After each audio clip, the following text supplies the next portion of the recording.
están siguiéndonos a través de las redes sociales. Muy buenas noches. Quiero en principio ofrecer mis disculpas por esta demora con la que he llegado, porque no es una justificación, pero sí es una realidad. El día de hoy es día de San Valentín y parece que todos los jóvenes que fueron y que siguen siendo se han volcado a las calles. Y esto me recordó a los hospitales del Ministerio de Salud y de Salud durante el tiempo del COVID. No habían camas. Y parece que hay mucha gente que se ha quedado en las calles y esto ha generado todo un tráfico enorme. Así que entonces he quedado atrapado en esa vorágine del tráfico. Pero me alegra enormemente que estén esta noche ustedes aquí en el aula Libertad, en el Salón Libertad de la Casa del Pueblo, reunidos para recordar un acontecimiento tan importante. Estamos a pocos días, una semana escasa, de celebrar 130 años del nacimiento de nuestro querido compañero Jefe. Este día, instituido como el Día de la Fraternidad, es precisamente el motivo por el cual llega un momento que en el año del calendario aprista tenemos el deber de reunirnos para reflexionar respecto de nuestras características de proceder personal, qué tipo de valores son los que nos definen, cómo es que nos conducimos, no solamente como ciudadanos, sino fundamentalmente como creyentes de la gran doctrina que hemos heredado del legado del compañero jefe Víctor Raúl, y cómo es que nos proyectamos en sociedad. Porque de la misma manera como el cristiano no necesita presentarse en sociedad diciendo yo soy cristiano, porque como decía el Hijo de Dios, por sus frutos los conoceréis, de la misma manera el aprista no necesita decir yo soy aprista, porque por sus acciones los conoceréis. Y el valor fundamental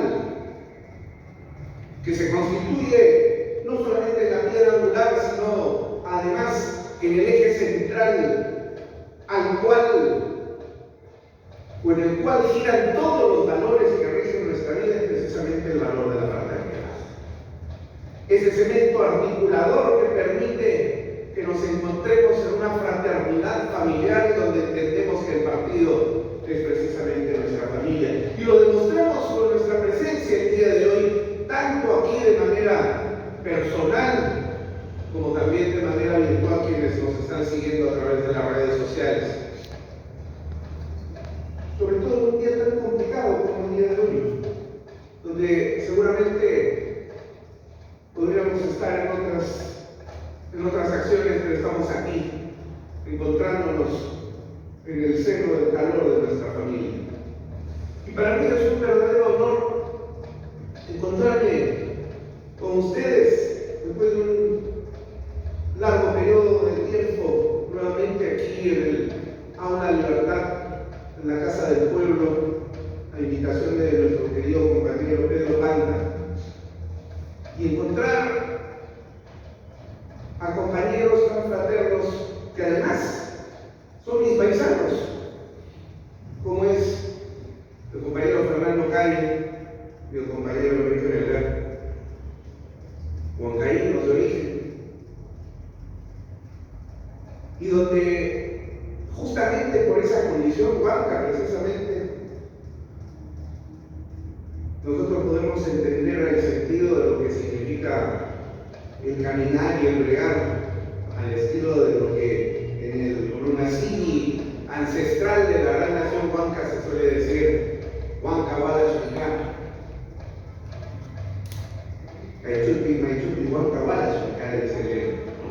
aquí y allá, huancaíno, luchador, y más aún artista. Y el honor además, para quienes no sepan, que el compañero Fernando Calle, que me ha precedido en el uso de la palabra, declarado hijo predilecto del departamento de Junín, además miembro del Tribunal Constitucional. Qué honor más grande para mí seguir en el uso de la palabra a tan ilustre y distinguido compañero que además ha sido discípulo directamente del compañero. Muchas gracias por ello, querido compañero y respetable hermano.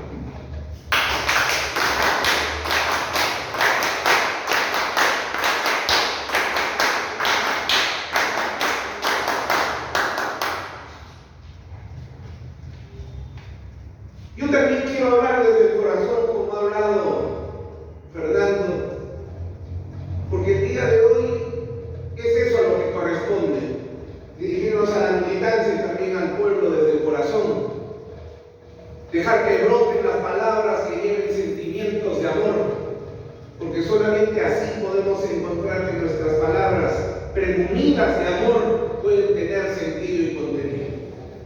Si no, de lo contrario, son palabras vacías, palabras etéreas que se las lleva el viento, como decían en la Edad Media, flatus vocis, es decir, voces lanzadas simple y llanamente al viento. Pero nuestras palabras el día de hoy, y con mayor razón el 22, serán palabras que expresen este sentimiento de un corazón donde arde una llama fraterna, que es la consecuencia del fuego que encendió Víctor Raúl cada vez que nosotros abrimos las páginas de sus libros, o cada vez que escuchamos, para quienes no lo conocimos directamente por razones de edad, pero que podemos escuchar en sus discursos apoteósicos y magníficos, cada uno de ellos, no solamente un discurso político, sino fundamentalmente el discurso de un maestro, de un hombre que llegaba a levantar el sentimiento popular justamente porque sabía entenderlo. Y como maestro que era Víctor Raúl, era un hombre que quería comprender en su tiempo la realidad. Y esto fue precisamente algo que diferenció enormemente a Víctor Raúl y a los jóvenes de su generación de cualquier político, tanto de su época como de los momentos actuales, no solamente en el Perú, sino además en América y el resto del mundo. Víctor Raúl quiso conocer la realidad, quiso encontrar las razones que hacen posible la existencia de la realidad social, y para ello se adentró en el estudio profundo y profuso de la historia, algo que le venía ya desde muy temprana edad, porque como cuenta él mismo en el prólogo de su libro Teoría del Espacio-Tiempo Histórico, decía que muy emocionado cuando él tenía 12 años y sentado a la mesa de su casa, cuando invitaron al entonces reconocido arqueólogo alemán Kaufmann, que fue invitado a cenar por su familia, hablaba él muy emocionado sobre la huaca del sol y de la luna y de los vestigios de los restos arqueológicos de lo que otrora fue la gran ciudadela de Chamín, la más grande de América.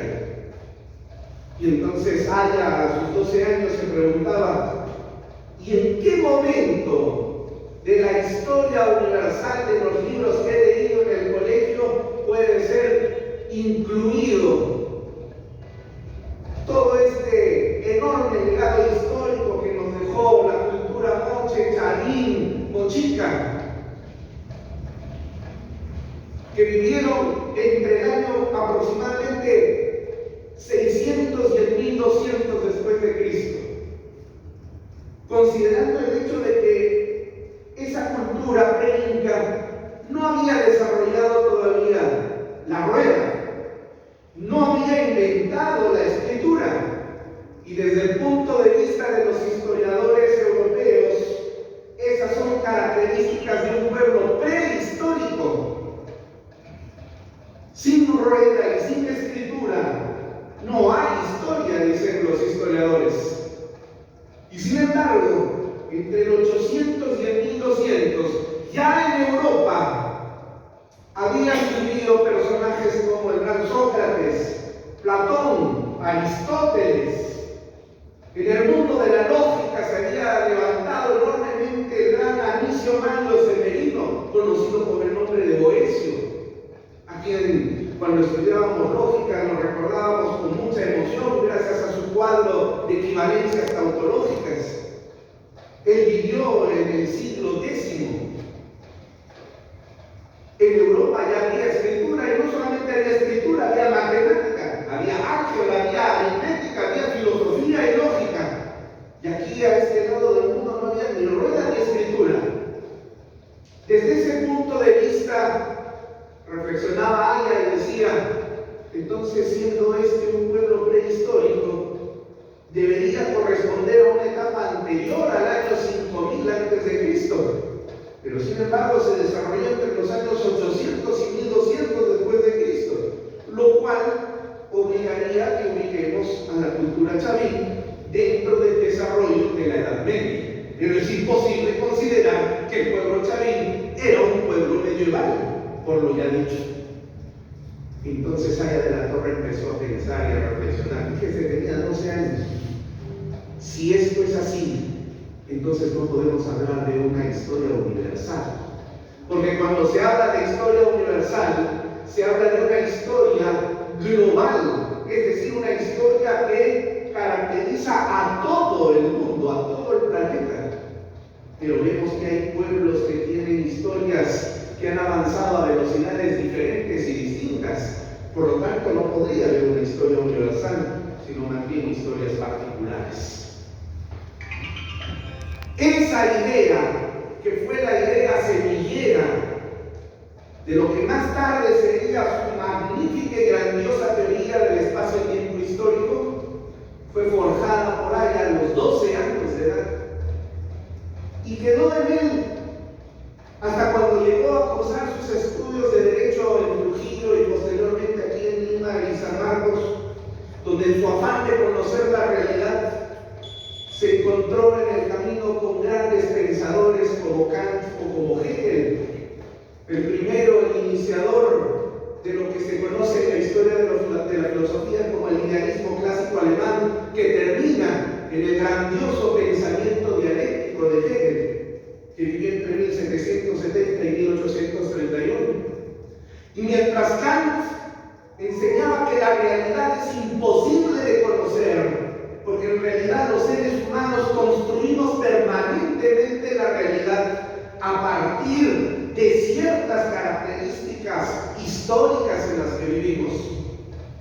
Hegel, por su parte, señalaba que efectivamente ese proceso de construcción de la realidad es tal, pero no es estático, sino que es dinámico y que se va desarrollando en etapas dialécticas que superan una a la otra. Esa enorme potencia de pensamiento caló profundamente en el pensamiento de Aya de la Torre. Y entonces, en los debates iniciales con aquellos jóvenes que empezaban a proclamarse marxistas-leninistas en los años 20, sobre todo Mariátegui, que había regresado al país, y hay que recordar esto, y lo digo entre paréntesis, a los auténticos militantes de la izquierda peruana no les gusta recordar que José Carlos Mariátegui nació dentro del APRA, dentro de la semilla del APRA, que fue el Frente de Trabajadores Manuales e Intelectuales. Y tampoco les gusta reconocer que, a diferencia de Aya de la Torre, que fue un hombre perseguido en vida muchas veces, pero particularmente en la década de los 20, durante el gobierno de Leguía, Aya fue un hombre que tuvo que salir del país para salvar su vida, mientras que Mariátegui fue embajador de la dictadura y fue representante de Leguía en Italia, es decir, un funcionario de la dictadura. Cuando regresa aquí al Perú en 1928 y regresa para fundar el Partido Socialista, apartándose de la línea que habían marcado juntamente con la juventud de aquella época, es decir, con Víctor Raúl, Luis Alberto Sánchez, Luis Heisen, Manuel Seoane, toda esa gran playa de jóvenes que provenían del Frente de Trabajadores y que estaban empezando a impulsar la idea del Frente Indoamericano, el Frente Continental, como una respuesta antiimperialista a las características mundiales que se vivían en aquel entonces. Mariátegui viene y se proclama un marxista-leninista, y juntamente con él también otros jóvenes que se apartan de la línea que se había marcado inicialmente. Pero ese marxismo-leninismo que empieza a convertirse, después de la muerte de Mariátegui, en una copia y un remedo de las tácticas comunistas de la Unión Soviética, empiezan a congelarse en el tiempo, mientras que Víctor Raúl empieza a desarrollar un pensamiento auténticamente dialéctico y basado de manera consecuente en el marxismo metodológico que él adopta. Porque hay que recordar también que en la teoría del espacio-tiempo histórico, decía Víctor Raúl, y lo dice hasta en tres oportunidades en los dos primeros capítulos: los apristas somos marxistas metodológicamente, pero así como Marx superó dialécticamente a su maestro Hegel, nosotros hacemos ahora lo mismo y superamos dialécticamente a Marx, porque entendemos que en un proceso de desarrollo dialéctico no podría encontrarse jamás una sociedad en la cual se acabe la transformación y donde se pueda pensar en el establecimiento de una suerte de paraíso en la tierra, a lo cual se le conocía por el nombre de comunismo, donde supuestamente todos los seres humanos vivirían en armonía, unidad y libertad, lo cual es auténticamente utópico. Alguien empieza a desarrollar entonces esa idea sobre la base del germen intelectual que le surgió a los 12 años de edad, con el planteamiento dialéctico de la teoría del espacio-tiempo histórico, que no es otra cosa más que el relativismo histórico. Pero el relativismo entendido en el buen sentido de la palabra, no de la manera degenerada como el día de hoy se entiende el relativismo. Y fue justamente por esa razón que cuando haya en su periplo por el mundo, cosa que le permite reforzar los planteamientos intelectuales que estaba forjando, llegó a conocer el gran imperio inglés. Ese imperio inglés había anexado pueblos enteros del mundo y los había convertido en sus provincias, y tenía el control de diversos países en distintos puntos del mundo, como por ejemplo la India, Sudáfrica, Nueva Zelanda, Australia y otros tantos países del mundo. Francia, por su parte, había hecho también lo mismo. Francia se había metido en la Argelia, estaba presente en Sudamérica a través de la Guyana, y había otros tantos países que estaban precisamente en esa senda. Ese tipo de imperialismo era el que le preocupaba a Aya, porque decía: cuidado, porque todo parece indicar que mientras los pueblos en el mundo empiezan a generar un proceso de independencia de este tipo de coloniaje imperial, por el otro lado del mundo, en Norteamérica, Estados Unidos, que fue concebido como la proyección histórica, según Hegel, de Europa en América, empezaba a convertirse en la nueva amenaza de un gran imperio, pero esta vez no para anexar territorios, sino para dominarlos a través de la fuerza de la tecnología y del capital. Y entonces Aya empezó a ver que el imperialismo cambiaba en su configuración. No era territorial, era político, tecnológico y económico. Y por eso que cuando regresa aquí al Perú, él plantea una idea de un antiimperialismo que, a diferencia del antiimperialismo que proclamaba Mariátegui, que era una especie de manifestación de un odio o rechazo hacia los Estados Unidos, en el caso nuestro o el caso de Víctor Raúl, él planteaba más bien un antiimperialismo democrático, en el entendido de que el imperialismo tiene una condición bivalente. Todo imperialismo es malo porque somete y oprime, pero no se puede dejar de reconocer que ese imperialismo tiene la tecnología y el capital que se necesita para poder echar a andar el desarrollo de los pueblos, lo cual constituye la parte buena. Entonces, no se trata en realidad de una lucha de clases, sino más bien se trata de una lucha de pueblos en busca del desarrollo y el bienestar de la humanidad. Fíjense en esa idea tremendamente revolucionaria ya en su época, porque justamente a partir de esa idea es que Aya se adelanta en la caída del gran imperio inglés y en la emergencia del imperio norteamericano, uno y otro diferentes por lo que él había planteado. Pero mientras Estados Unidos se levantaba, justamente en ese momento insurge el crack del 29, el gran hecatombe que aconteció a la crisis económica del famoso Black Friday, el Viernes Negro de 1929. Y en ese momento gobernaba los Estados Unidos el presidente Franklin Delano Roosevelt, y fue por la presencia de un economista cuyo nombre es John Maynard Keynes, que se encargaron de refundar el sistema capitalista.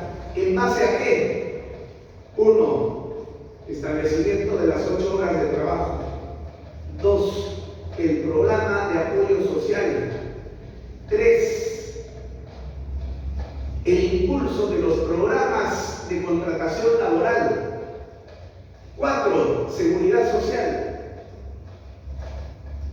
Pero Aya de la Torre lo había planteado en la década de los años 20, mucho antes de que Roosevelt lo hiciera. Fíjense ustedes, un peruano estaba pensando en lo que el presidente de los Estados Unidos y su economista principal, Keynes, plantearían hacia 1930 y 1931, cuando Aya ya se había anticipado todo ello. Fue gracias al presidente Roosevelt que los Estados Unidos y el mundo capitalista se salvó de la debacle, y luego vinieron 30 años más de una época dorada de la economía. Pero fue la época también en la que, mientras la economía de los Estados Unidos empezaba a consolidarse y a consolidar también su naturaleza imperialista, capitalista, en Europa los pueblos empezaban a entrar en un nuevo proceso de conflicto. Ya había habido una primera guerra mundial entre el 14 y el 18. Y Aya de la Torre aquí, hacia 1936, empezó a pregonar la idea de la unidad continental de los Estados Unidos de Sudamérica. Fíjense ustedes, empezar a pensar que en las condiciones en las que el mundo se estaba desarrollando en aquel entonces, era absolutamente imposible pensar que los países pudieran desarrollarse de manera autárquica, es decir, de manera unitaria y sola, y que la mejor forma de poder hacerlo era encontrando unidad. Y en este caso él planteaba la unidad continental de los pueblos de América para enfrentar la amenaza del imperialismo norteamericano, a pesar de su condición bivalente. A nadie se le ocurrió pueblo de esa idea en Europa. Peor aún porque en el 33 empezaba Hitler a convertirse en la nueva amenaza para el sistema democrático europeo, cosa que se consolidó en el 36 y el 39 comienza la Segunda Guerra Mundial con el tremendo resultado que tuvimos como raza humana: 50 millones de muertos y la explosión de las dos bombas atómicas en Hiroshima y Nagasaki en agosto del 45. ¿A quién en aquella época se le hubiera ocurrido hablar de la unidad de los pueblos de Europa? Hubiera sido absolutamente imposible. Y luego de la guerra, Europa se divide y se reparte entre los grandes vencedores, que son la Unión Soviética, generando a través del Pacto de Varsovia su bloque comunista, y los Estados Unidos con Inglaterra y Francia repartiéndose el otro lado de Europa, la Europa occidental, representada en la organización del Tratado del Atlántico Norte, la famosa OTAN, la representación del capitalismo. Y empieza entonces la Guerra Fría, la cual termina con la caída del muro de Berlín en 1989, cuando Víctor Raúl ya no está presente, ya no está con nosotros, se ha ido 9 años antes. Pero hacia 1990 empieza a hablarse de la unidad de los pueblos de Europa, y en 1992 se funda por primera vez la Comunidad Económica Europea, que con el paso de los años se va a convertir en la simple Comunidad Europea que existe hasta el día de hoy. A pesar del Brexit, a pesar de la salida de Inglaterra, ¿a quién en Europa se le hubiera ocurrido hablar de unidad continental?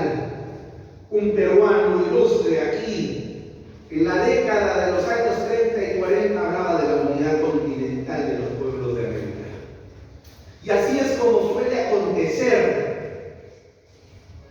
con hombres de la talla de Víctor Raúl, que entienden la política no como el juego del poder para obtener el poder mismo, sino más bien que entienden la política como el instrumento que se encarga de efectivizar los mejores planteamientos y los mejores planes que deben traducirse en políticas públicas en beneficio de los más necesitados, para tratar de encontrar la posibilidad y además hacerla real de que la sociedad se pueda desarrollar mejor y pueda encontrar mejores niveles de vida, pero todo ello solamente a condición de que antes podamos conocer la realidad.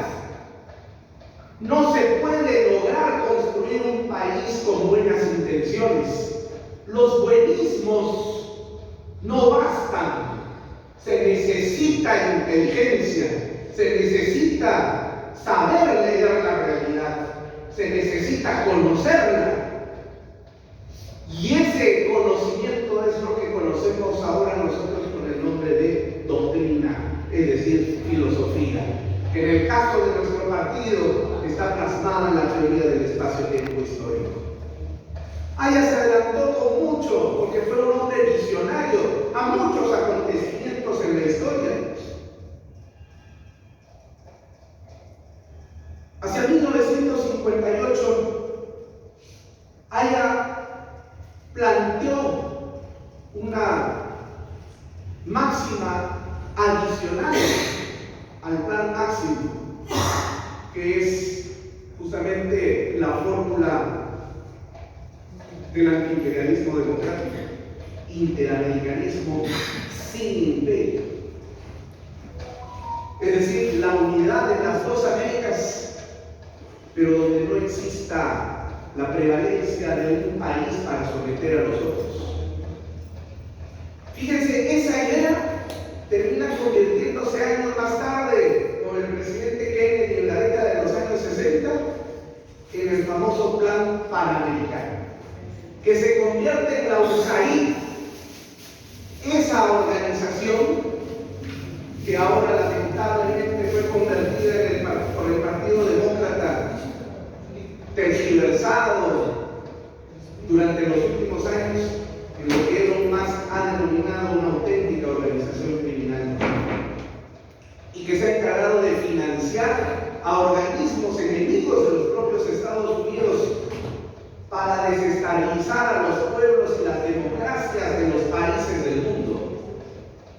Como se debe estar revolcando en su tumba Kennedy con su creación, de la misma manera como Carlos Marx probablemente debe estar haciendo exactamente lo mismo después de ver cómo es que sus tataranietos han convertido a la izquierda en simplemente un club de desadaptados y enfermos, y hasta enfermos mentales, que ni siquiera tienen el conocimiento mínimo de lo que significa la gran obra de Marx, porque pregonan y hablan de socialismo pensando ellos que cuando se habla de socialismo es la repartición de la miseria y de la pobreza para todos, como lo han hecho en Venezuela o como lo han hecho en Cuba.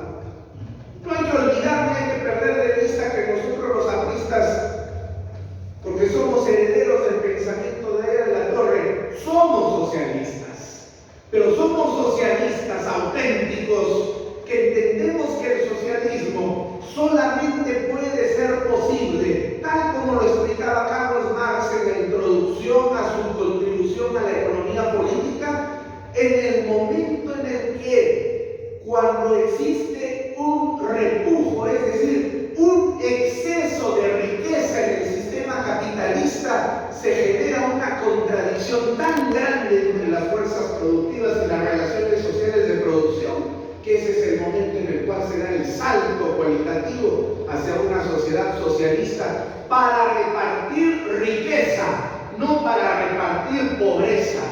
¿Somos socialistas? Sí, claro que sí, pero entendemos en un claro sentido dialéctico, porque somos auténticamente marxistas, metodológicamente hablando, como lo decía Víctor Raúl, que el socialismo solamente es posible cuando pueda existir repartición de riqueza, no como lo entienden los militantes de la izquierda comunista o de la ultraizquierda, o peor aún, de esa izquierda llamada caviar, de esa izquierda que en Francia es denominada champán, que es integrada por gente que vive en las clases sociales más encumbradas de la sociedad y que han resuelto todos sus problemas, y sin embargo levantan las banderas de la lucha por los pueblos y por los oprimidos, entendiendo ellos por oprimidos a gente que en realidad no lo es, y además son frases en las que ellos mismos no creen, pero que las utilizan para justificar recibir los dineros de la cooperación internacional que responde al metacapitalismo que el día de hoy es nuestro auténtico enemigo y el gran peligro para la humanidad. Aya no está entre nosotros desde hace 35 años, 36. Pero como decía Fernando en su discurso, gracias a Donald Trump, el día de hoy se ha vuelto a poner en vigencia nuevamente esa máxima de la internacionalización del Canal de Panamá. Y a pesar de que yo he escuchado a muchos compañeros aplaudiendo que Donald Trump llegue a ser presidente de los Estados Unidos, olvidando nuestra condición antiimperialista, y después de que ha aplicado ese 25% de aranceles a varios países del mundo, y donde se amenaza con eliminar el TLC que tenemos con los Estados Unidos, hoy nuevamente vuelve a estar vigente la primera y fundamental máxima: lucha contra toda forma de imperialismo. No se puede entender la realidad del país si es que no la podemos ubicar en el sitio que ocupa en un contexto mundial. Y tampoco podemos pensar que de manera única o unitaria nuestro país podrá salir adelante si es que no impulsamos lo que Aya también propulsaba y que también es una máxima: unidad de los pueblos, unidad política y económica de los pueblos de América.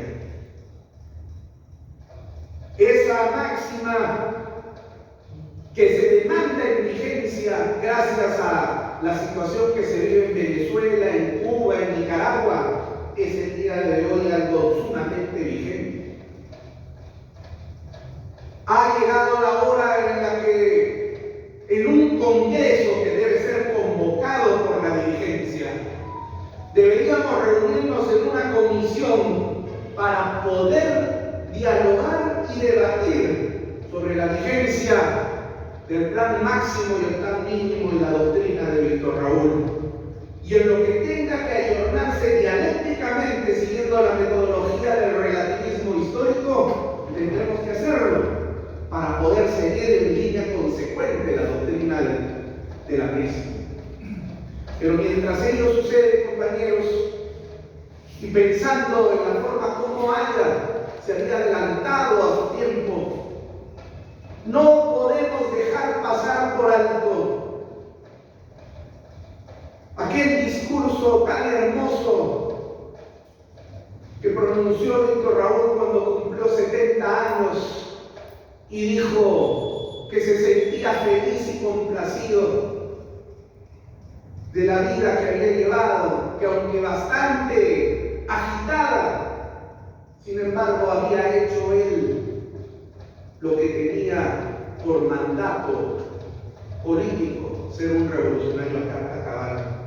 He llevado mi vida de la manera como la he demostrado y es mi responsabilidad. Lo que viene por delante se lo dejo a las manos de Dios, decía. Y allá vivió todavía varios años más, para fortuna de la patria peruana. Y como suele suceder con los grandes hombres, tuvimos que esperar a que fallezca para que recién los persecutores de otro tiempo empezaran a decir: ¡gran hombre! Allá en la torre. Me refiero a los Miro Quesada y al comercio que se encargaron de atacar vilmente, calumniando permanentemente a Víctor Raúl, porque ese es el estirpe de ese grupo económico que demuestra el día de hoy con su conducta antipatriota y traicionera a la patria, su naturaleza corrupta al haberse juntado a través de los miembros de la familia Braña Miro Quesada a la complicidad de Odebrecht, que de acuerdo a las cifras dadas por la Contraloría General de la República desfalcaron al Estado peruano más de 20.000 millones de dólares. Y mientras tanto, ¿qué hemos hecho nosotros los apristas para denunciar esos actos? Considerando además que es justamente en el seno de esa trama donde se planificó el asesinato del compañero Alan García. Y digo asesinato porque hemos escuchado a eximios representantes del carrianismo en el Perú que decían: nadie ha matado a Alan García, él decidió tirar del gatillo, él se suicidó.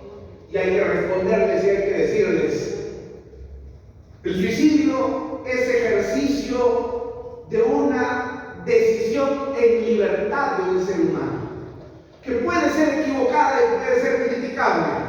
Quien decide tirar del gatillo para acabar con su vida es libre de hacerlo. Pero Alan García no se encontró libre porque él fue empujado, fue arrinconado por las condiciones, porque se le había pegado un lawfare, como le llaman en inglés, en Europa y en los Estados Unidos, a la construcción de los muñecos, a la creación de los procesos falsos, que a través de la persecución judicial se arrincona a las personas, sobre todo siendo enemigos políticos, para deshacerse de ellos porque son un obstáculo. Y Alan García era un gran obstáculo para el poder caviar que se había unido y sigue estando unido con el poder corrupto de Odebrecht. ¿O acaso no es cierto que el nexo de unión entre la corrupción de Odebrecht con el carrianismo, sobre todo representado de las ONGs que reciben dinero para, desde el exterior, complotar contra el Estado? Esas bisagras han sido el señor Martín Vizcarra y también todos los miembros integrantes del grupo El Comercio que pusieron sus medios concentrados de comunicación a disposición de estos que se encargaron de destruir a los enemigos políticos. Esa es la característica de esos enemigos que tenemos. Pero ni siquiera porque son nuestros enemigos, nosotros ofrecemos un sentimiento de odio. No, los apristas no sabemos odiar, pero no somos tontos. Y nosotros reclamamos justicia para cada uno de los crímenes que ellos cometieron. En el Día de la Fraternidad tenemos que recordar y reflexionar cuál es la misión de comportamiento que los apristas tenemos. Porque cuando se habla de honestidad, se habla de moralidad, se habla de fraternidad, de hermandad y de familia, estas, como decía hace un buen rato atrás, serían simple y llanamente palabras vacías lanzadas al viento si es que no tendrían un referente material de conducta. Si yo hablo de moralidad es porque soy moral. Si yo condeno la corrupción es porque yo mismo no estoy metido en la corrupción. Si yo sostengo la honorabilidad como valor fundamental de mi quehacer personal es porque yo mismo respeto mi propio honor y defiendo el de mi familia y el del resto de mis compañeros y mis conciudadanos. Porque si no, de lo contrario, ¿de qué estaríamos hablando si haríamos todo lo contrario a lo que pregonamos? Entonces, en ejercicio de ese mandato axiológico de fraternidad, tomé la decisión de denunciar a la fiscal de la Nación, Zoraida Ábalos, y a los fiscales Rafael Vela Barba, José Domingo Pérez, Diana Cachiguamán, al ex procurador Jorge Ramírez y a la actual procuradora, a la señora Silvana Carrión, por los delitos de prevaricato, encubrimiento personal y organización criminal. ¿Basado en qué? En hechos comprobados y verificados de una trama judicial que se realizó para beneficiar a Odebrecht, evitando que se pagara más de 1.000 millones de soles por una deuda tributaria que esa corrupta empresa tenía con el Perú. Gracias a las acciones de estas personas, Zoraida Ábalos, Rafael Vela, José Domingo Pérez y los otros nombrados, se limpió olímpicamente a Odebrecht para que no nos pagaran los 1.000 millones de soles que nos debían tributos. Y además se permitiera luego firmar el acuerdo de colaboración eficaz que hizo posible que estos señores vendieran todos sus activos, no les embargaran absolutamente nada y que además el Estado peruano se encontrara imposibilitado de iniciar procesos civiles, penales y administrativos, no solamente contra la empresa, sino también contra cada uno de los funcionarios de la empresa. Y al final solamente reconocieron para pagar una reparación civil de 630 millones de soles en 15 años. Y han pasado 4 años desde la firma del acuerdo de colaboración y hasta el día de hoy no han pagado ni un solo centavo. 630 millones de soles versus los 20.000 millones de dólares. Te repito, cifras de la Contraloría General de la República, es la suma de dinero que desfalcaron al Estado peruano. ¿Qué se hubiera podido hacer con 20.000 millones de dólares? Y la cosa no queda ahí, que el acuerdo de colaboración también permite que Odebrecht siga trabajando en el Perú, como que de hecho sigue contratando todavía. Solamente que con otro nombre, ahora se llama Honor. Yo soy aprista, y como aprista que soy, tengo principios. No soy una persona que simple y llanamente agarra el WhatsApp o a través del Twitter expresa su cólera, su rabia o su falta de coraje para hacer plasmar